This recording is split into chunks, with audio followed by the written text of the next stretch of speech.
this little cherry bomb style. This one has a tail that's made from some crochet thread that was recycled off a doily that I found when I was out thrifting. I just raveled it. It was a bright yellow, nasty looking doily. But I thought, oh, look at all that crochet thread that's in that doily. So I raveled out some of it, and I made a tail for this one. The tail, you want to be sure, this one happens to be braided, you know, but you could do it in any way. You just want to be sure that if you're putting a tail on it, that you attach the tail to the sock good and solid inside before you close up the ball. Okay, I have a sample one here like that. This one's got some ribbon, some pieces of vintage ribbon that came from some other craft that had already been used once. So they're a little ratty, but who cares? It's going to be on the ball and it'll work great. So on this one, you can see here that I've put a couple stitches into the ribbon. This is the toe of the sock from the inside. I put a couple stitches in through the ribbon into the toe of the sock to hold that on there solid. Okay? Doesn't have to be attractive, just sturdy. Okay?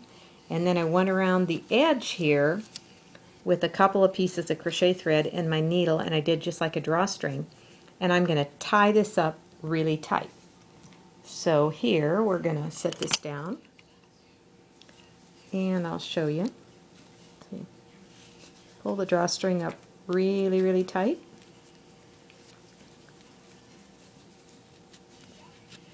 Really solid.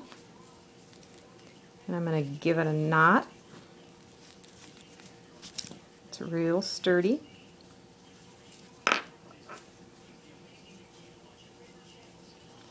And I think what I'll do with the ends, since I have my drawstring here, you see I gave it a really good sturdy knot, and then I'm going to flip it over and wrap the ends around and tie it again the other way. So the ends are wrapped around the gathered part an extra time, tied tight one more time, real tight.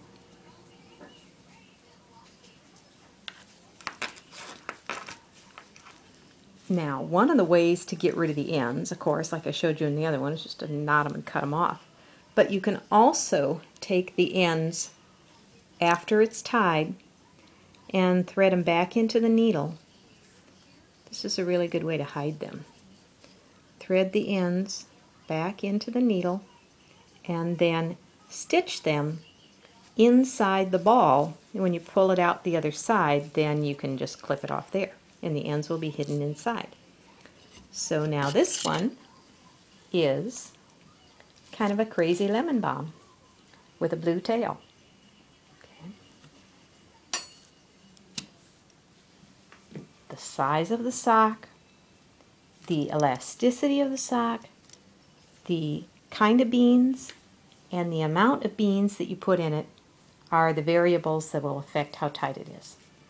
If you want to do a simple, easy beanbag toy for kids that are really young and can't do the craft with much skill, or if you want to just do it really quick, you can take a sock, leave it right side out, put about a half a cup of beans in it, squish this together, take the hair tie or a rubber band or some string and wrap it around really tight and knot it, and boom, it's done. A 1-minute craft that works really great for simple little bean bags, and maybe later you would want to take them apart and be more careful with them. But even if you're out at the park and you want to play and you don't have a ball, if you can find something that you could put inside somebody's sock, you can even take off a sock, put something in it, dirt, sand from a playground maybe, and tie it off with something and play with it for a while and then clean it up and wash it later. So there we are, beanbag or hacky sack toys made out of little kid socks.